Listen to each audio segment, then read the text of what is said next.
Hello guys, সকলকে জানাই good morning. আর এখন বাজে সকাল 10টা। আর আমি প্রথমে আমার সবজিগুলোকে কেটে নিয়েছি, তারপর সেগুলো কেটে পাশে রেখে দিয়েছি। আর এখন আমি এই মাছটা কেটে নিচ্ছি। অন্যদিন সুরজিৎ মাছ ভালো করে ছাড়ানো পরিষ্কার করাই আনে, কিন্তু আজকে পরিষ্কার করা নেই, সেই জন্য আমাকেই করতে হচ্ছে। তো আমাদের জন্য এই যে চারা মাছ নিয়ে এসেছে, বাটা মাছ, আর মেয়েটার জন্য 2 পিস পেটি নিয়ে এসেছে, মানে রুই মাছের। তো ওইগুলোকে আমি এখন ছাড়িয়ে পরিষ্কার করে নিয়ে তারপরে একেবারে সমস্ত জোগাড় করে নিয়ে তারপরে রান্না করতে যাব। ভাতটা আমি অলরেডি বসিয়ে দিয়েছি, ভাতটা হচ্ছে, আর আমি এদিকে সবজিগুলো মাছগুলো কেটে নিচ্ছি।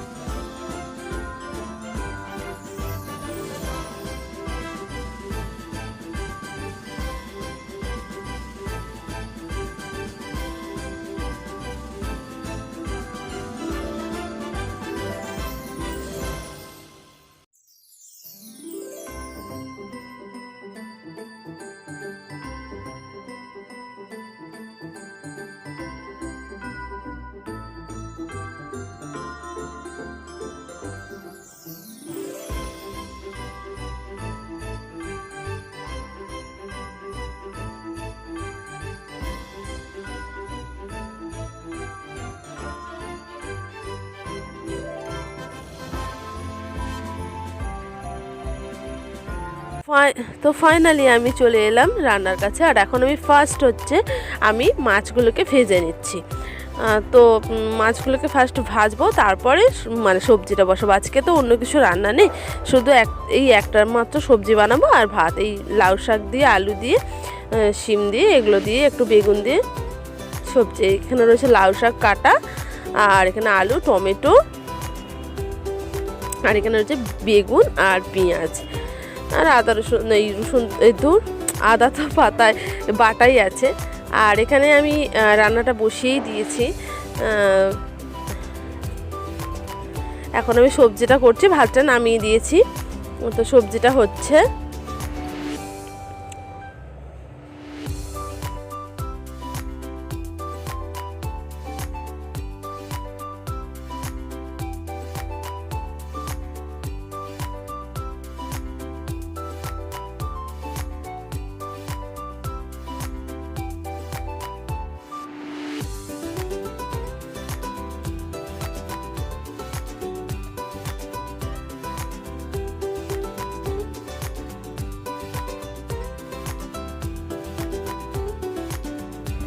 তো সবজিটা অলরেডি মানে ফুটে গেছে। এবার আমি মাছগুলোকে আস্তে আস্তে দিয়ে দিচ্ছি। তো আজকে মেয়ের মাছটাও ঝোলে দেব, যেহেতু আমি কাঁচা লঙ্কা দিয়েছি এবং কম পরিমাণে দিয়েছি, সেহেতু মেয়েটা খেতে পারবে। আর সেই জন্য মেয়ের মাছটাও ঝোলে দিয়ে দিলাম, যাতে ও খেতে পারে, একটু নরম হয়ে যায় মাছটা। ভাজা মাছ তো একটু শক্ত শক্ত হয়, সেই জন্য। আর রান্নার পর আমি গ্যাসটা সব ক্লিন করে নিয়ে এক সাইডে আমি জল বসিয়েছি, আমি আর মেয়ে স্নান করব। আর এই সাইডে আমার মেয়ের দুধটা বসাচ্ছি। ও তো দুধ আগে খেত না, কিন্তু এখন চেষ্টা করে করে অনেক জোর করে করে একটু করে খাওয়াচ্ছি, সেই জন্য ওর জন্য দুধ নেওয়া হয়েছে। আর ওই দুধটা বসিয়ে দিলাম, আর নারকেল তেলটা একটু গরম করতে দিলাম। আর এইখানে আমার মেয়েকে, আমার এখন স্নান হয়ে গেছে, আমি ফার্স্ট টাইম স্নান করে নিয়েছি, আর লাস্টে মেয়েটাকে স্নান করাচ্ছি। তো দেখো, আমি এখনও মাথা থেকে চুলগুলোকে করিনি, মানে গামছার মধ্যে মুড়িয়ে রেখে দিয়েছি। আর মেয়েটাকে স্নান করাচ্ছি। ও তো স্নান বলতে একটু গাটা মুছে দিচ্ছি শুধুমাত্র, জাস্ট গরম জল করে। ওকে রোজ স্নান করাই না। আর আজকে একটু গামছা পরিয়েছি, দেখো কেমন দেখতে লাগছে। আরে ও একটু মানে এখন তো ঠান্ডাকাল, গরমকাল হলেও স্নান করতে ও মানে একটু কাঁদে, মানে ঘষাঘষিটা ঠিক পছন্দ করে না, সেই জন্য। তো ওই জন্য একটু কান্নাকাটি করে। আর এখন তো শীতকাল, আরও ঠান্ডা, বড়দের স্নান করতে মানে অবস্থা খারাপ হয়ে যাচ্ছে। আর ওর তো যতই গা মুছিয়ে দিই তবু তো একটু ঠান্ডা ঠান্ডা লাগে, তো ওই জন্য একটু কান্নাকাটি করছে। তো পুরোটা স্নানটা আমি দেখালাম না, আর খাওয়াটাও বোধহয় দেখাতে পারবো না, কারণ ওকে থামিয়ে থামিয়ে ঘুরিয়ে ঘুরিয়ে খাওয়াতে হয় এখন। Hello guys, welcome back to my channel. আর তোমাদেরকে জানাই মাই গ্রিন ওয়ার্ল্ডে অনেক অনেক অনেক স্বাগত। তো এখন বাজে সন্ধ্যা 6টা 20। মেয়েটা তো এখনও ওঠেনি, ওকে দুপুরবেলা সে ঘুম পাড়িয়েছি। তোমরা তো দেখেইছো ওকে যখন স্নান করাচ্ছিলাম, আর তখন তো মানে মানে স্নান করতে, এখন তো শীতকাল সেভাবে ওকে স্নান করাইনি, মানে একটু গাটা মুছিয়ে দিচ্ছিলাম, কেননা ওর একটু সর্দি করেছে, তো সেই জন্য আর রোজ রোজ স্নান করাই না। মাঝে মধ্যে একদিন স্নান করালাম, একদিন হয়তো গাটা একটু মুছিয়ে দিলাম একটু গরম জল করে, তো সেটাই করেছি। তো কাজ ছিল, সেই জন্য যখন খাওয়ানোর সময় হয়েছে আমি আর মানে ক্যামেরাটা অন করিনি, কারণ ও নিচে আমি নামাই না, উপরেই খাওয়াই, কিন্তু আজকে ওকে যেহেতু নিচে নামিয়েছিলাম, ওর বাবার সঙ্গে খাবে বলে খুব বায়না করছিল, আর ওকে ওই জন্য নিচে নামিয়েছিলাম। তো নিচে নামালে ও কী হয়, ও এক মাথা থেকে আরেক মাথা ছোটাছুটি করে, তো আমি সে হতো ক্যামেরা নিয়ে পারবো না, সেই জন্য আর ক্যামেরার সামনে আনিনি। তারপর থেকে তোকে ঘুম পাড়ালাম, আমার যে সমস্ত কাজগুলো ছিল সেগুলো সব করলাম। তো করতে করতে এখন 6:20 হয়ে গেছে, তো এখনও কাজ নিয়ে বসেছি। মেয়েটা তো এখনও ঘুমাচ্ছে, উঠবো হয়েই গেছে, তো ওকে তুলে ফেলবো এবার। আর এখন আমি এই যে রসুনগুলো নিয়ে বসেছি, এগুলো এখন ছাড়িয়ে ভিজিয়ে দেবো। এই যে এখানে কিছুটা আমি ছাড়িয়েও ফেলেছি,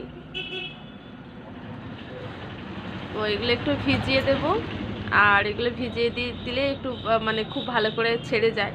একটু পরেই আমি আবার এগুলোকে ছাড়বো। আমারও একটু সর্দি হয়েছে, ঠান্ডা লেগেছে, মানে কথা বলতে পারছি না, গলা পুরো বসে বসে গেছে, গলা ধরে গেছে। বেশ ভালো, আজকে একটু ঠান্ডাটা কম আছে, কিন্তু কয়েকদিন ধরে হঠাৎ করেই একটু মানে বেশি ঠান্ডাটা পড়ে গিয়েছিল, সেই জন্য ঠান্ডাটা লেগে গেছে। আর মানে আমিও ভেবেছিলাম যে গরম জল টল তেমন একটা খাই না, মানে ঠান্ডা জলই খাই, গরম জল খেয়ে ঠিক হয় না, গরম জল খেলে ভালো লাগে না ঠিক, তো সেই জন্য গরম জল আর খাওয়া হয় না। তো আজকে এখন আরেকটু কাজ, আরেকটু তাড়াতাড়ি চলে আসতাম, কিন্তু আসলাম না। আচ্ছা, কালকে হচ্ছে বড়দিন, তো সেই জন্য কালকে একটুখানি মানে সাজানো টাজানোর জন্য বাড়িটা, যেহেতু আমার মেয়েটা রয়েছে, অন্য বছর করি না তেমন কিছু, কিন্তু যেহেতু বাচ্চাটা রয়েছে সেহেতু ইচ্ছে করলো একটু, তো সেই আমি অনেকগুলো মানে ওই যে মানে যে কি বলে যে চিকচিকি মতো যে কাগজের মালাগুলো হয় না, তো ওইগুলো অনেক কিনেছিলাম, আর সেগুলো সব গুছিয়েও রেখেছিলাম, আমার মেয়ের বার্থডেতে কিনেছিলাম, তো সেগুলো অনেকগুলো লাগানো হয়নি, তো নতুন পুরো যেমন প্যাকেট, ফুল প্যাকেট ওরকম প্যাকিং করাই পড়ে আছে, তো সেগুলো দিয়েই ভেবেছিলাম যে আর কিনবো না, সেগুলো দিয়েই সাজিয়ে দেবো। সেগুলো এখন আমি কোথায় রেখেছি আমি খুঁজেই পাচ্ছি না, আমি কত খুঁজলাম, এখন পর্যন্ত আমি খুঁজে পাইনি। এখন যদি সুরজিৎ যদি জেনে থাকে, তাহলে ও আসলে ওকে জিজ্ঞাসা করবো যে ওগুলো কোথায় রেখেছে, তাহলে ও যদি জানে তাহলে ওগুলো বের করে কালকে সাজাবো, তোমাদের তো দেখতেই পাবে, যদি আমি সাজাই তো তোমাদের সঙ্গে শেয়ার করবোই। আর এমনিতেও আর কিছু কেনা হয়নি, কালকে দেখি, ওর তো ছুটি নেই, যদি ও না কাজে বেরোয়, তো না কাজে বেরোলেও আমি আমার পিসিমার সঙ্গে একটু বলেছি কালকে বেরোবো, তো তোমরা তো দেখতেই পাও আমি খুব একটা বেরোই না, বাড়ি থেকে বেরোই না, বাড়িতেই থাকি, আর খুব একটা আমার বেরোতে ইচ্ছেও করে না, তো অনেক দিন যেহেতু বেরোইনি সেহেতু। ভাই এখানে দুধটা পড়ে গেল, কোথায় চলে গেছিলিস? আমি কথা বলছিলাম, ও দুধটা বসিয়ে দিয়ে গ্যাসে বসিয়ে দিয়ে আর চলে গেছে, আমি অত দেখিনি, এখন দুধটা পড়ে গেলে উতলে গেছে। কালকে বেরোবো তো ভাবছি, এদিকে ঠান্ডা লেগেছে, ওরও সর্দি, সেই জন্য পিসিমাকে বলেছি যে সকাল সকাল বেরোবো, সকাল সকাল চলে আসবো, মানে রোদ থাকবে বেরোবো, আবার রোদ থাকতে চলে আসবো। অনেক দিন কোথাও বেরোই না, কিছু নয়, ভালোও লাগছে না, আর কালকে যদি ও বাড়িতে থাকে তো একটু ভালোই হয়, তো কালকে একটু ভাবছি তো একটু চিকেন করব, যেহেতু কালকে একটা মানে স্পেশাল দিন, তো আমার বাবা বলে আমাদের আর কি বড়দিন, এটা সাহেবের বড়দিন, আমার কিন্তু আমরা সেলিব্রেট করি। তো কালকের জন্য এখন সুরজিৎ এইগুলো নিয়ে এসেছে, কমলা লেবুগুলো নিয়ে এসেছে কালকের জন্য, দুটো কমলা লেবু, বড় বড় কমলা লেবু নিয়ে এসছে, আর একটা মেয়েটার জন্য মেয়েটার জন্য এই যে একটা বেদানা নিয়ে এসেছে। তো কালকে সকালে তো মানে আমাদের বাড়িতে তো সকালবেলা বড়দিন হলে আমরা ডিম, কলা, কমলা লেবু মানে এরকম একটা মানে ব্রেকফাস্ট হয়। তো ডিম কলা তো বাড়িতে আছে, শুধু এগুলোই ছিল না, এগুলো নিয়ে এসছে। তো কালকের ব্লগ যখন আমি কালকে সকাল থেকে স্টার্ট করব, দেখাবো। তো কালকে তো মানে একটু মানে সারাদিন তো আমি বাড়িতেই থাকি, সবসময় তোমাদের বাড়ির ভিডিও দেখি, আউটডোর ভিডিও আমি কমই করি। আর তাই ভাবলাম কালকে যদি একটু বেরোই তাহলে আউটডোর ভিডিওটাও করা হয়ে যাবে। কিন্তু গলার যা মানে অবস্থা মানে আমি জানি না কালকে বেরোলে আবার কি হবে না হবে। আজকে থেকে তো পুরো গলা মানে নাক দিয়ে তো অঝর ধারে ঝরছে, আর গলা প্রচণ্ড বসে এসছে। তো গলার অবস্থা তোমরা শুনেই বুঝতে পারছো। আর এমনিতেও আজকে একটু মনটা খারাপ আছে, শরীরটা তো এরকমই, আর মনটাও একটু খারাপ আছে। তো সন্ধ্যাবেলায় হঠাৎই মনটা খারাপ হলো। এমনিতেই সকাল থেকে মানে আমার এই চোখটা নাচছিল, ভাবছিলাম কিছু একটা যদি হয়। তো সেটা সন্ধ্যাবেলা আমার একটা ভিডিওতে কপিরাইট ক্লেম চলে এসছে। মানে শর্ট ভিডিও ছিল, তো শর্ট ভিডিওতে কপিরাইট ক্লেম এসছে। আমি জানি না এবার আমি কী করবো। মানে যদিও আমার এখনও মনিটাইজেশন অন হয়নি, সেটা নিয়ে অত আমার টেনশন নেই, তবুও কপিরাইট ক্লেম এসছে। একটা কেমন লাগছে আমার ভালো লাগছে না ঠিক দেখে। মানে নিজের গায়ে যেরকম একটা দাগ থেকে গেলে যেরকম হয় সেরকম যেন লাগছে, আমার মনটা ভালো লাগে না। আমার ভাই বলছে তোর তো এখনও মনিটাইজেশন অন হয়নি, যে তোর টেনশন আছে যে তুই ওটা থেকে আর কোনো টাকা পয়সা পাবি না, এরকম তো কোনো ব্যাপার নেই। কিন্তু তবুও আমি তো মানে এই সম্বন্ধে তেমন কিছু জানি না, কপিরাইট সম্বন্ধে। তো যতটুকু আমি শুনেছি যে কপিরাইট 3 মাস থাকে। কপিরাইট ক্লেম করলে সেটা তার মানে 3 মাস পর্যন্ত সেটাই থাকে, 3 মাস পর উঠে যায়। তো 3 মাসের পর থেকে কি আর সেটা মানে আমি জানি না, 3 মাস পর গেল মানে তো গেলই, আবার কি আর সেই ভিডিওটাই আর কিছু হবে। তো যাই হোক, এখন মনটা তো খারাপ। আমি কিন্তু ইউটিউব লাইব্রেরি থেকে করেছি, ইউটিউব লাইব্রেরিতে শুনেছিলাম যে কপিরাইট ফ্রি। জানি না কে, মানে আমি তো সবই তো ইউটিউব দেখেই আবার করি। তো সেইখানে তো বলা হয়েছিল অনেক সবাই, মানে অনেক ক্রিয়েটার, মানে যারা এই সমস্ত ইউটিউব নিয়ে কথা বলে, তো টেকনিক্যাল চ্যানেলগুলো যেগুলো রয়েছে, তো সেখান থেকে তখন আমি একদম দেখেছিলাম। তো ওরা বলেছিল যে ইউটিউব লাইব্রেরিতে যে মিউজিকগুলো পাওয়া যায় সেগুলো তো কপিরাইট ফ্রি থাকে, মানে তোমার কপিরাইট আসার সম্ভাবনা থাকে না। আর এতদিন আমার আসেও নি, হঠাৎই আজকে সন্ধ্যাবেলা একটা ভিডিও করে আমি দিয়েছি। তারপরে আরেকটা ভিডিও করে যখন আমি দিতে যাচ্ছি, তখন ইউটিউব স্টুডিও দেখি দেখি কপিরাইট ক্লেম এসছে। এবার আমি বুঝতে পারছি না যে কী করবো। মানে আমি তো শুনেছিলাম যে ভিডিওটা ডিলিট করে দিলেও কিছু হয় না, মানে কপিরাইট ক্লেমই থেকে যায়, সেটা আমি ভিডিওটা ডিলিটই করি আর যাই করি সেটা যেমন তেমনই থেকে যায়। সেই জন্য আমি আর ভিডিওটা ডিলিট করলাম না, রয়েছে ভিডিওটা আমার। আমি জানি না কি কারণে ইউটিউব কপিরাইট ক্লেমটা দিল, আমি তো কারোর কাছে কোনো কপি করিনি, আমার মাথায় ঢুকছে না কী কারণে কপিরাইট ক্লেমটা এলো। আর মানুষের ভাগ্য এরকমই হয়, এক একজন হয় না কোনো দোষ না করেও শাস্তি পায়, এই হচ্ছে আমার কপাল।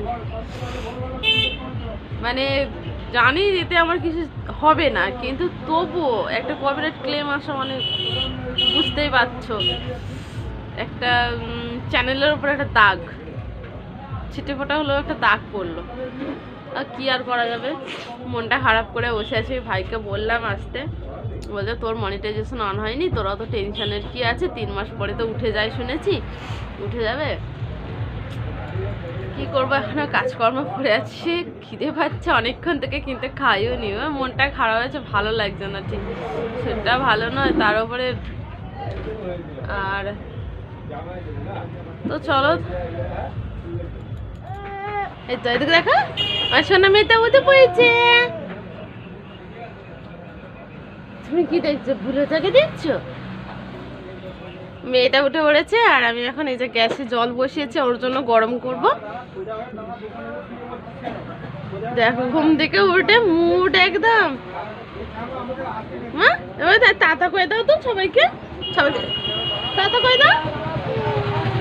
আর এখানে আমি জল বসিয়েছি, ও ঘুম থেকে উঠেছে, এখন ওকে জল খাওয়াবো, সেই জন্য এখন করছে।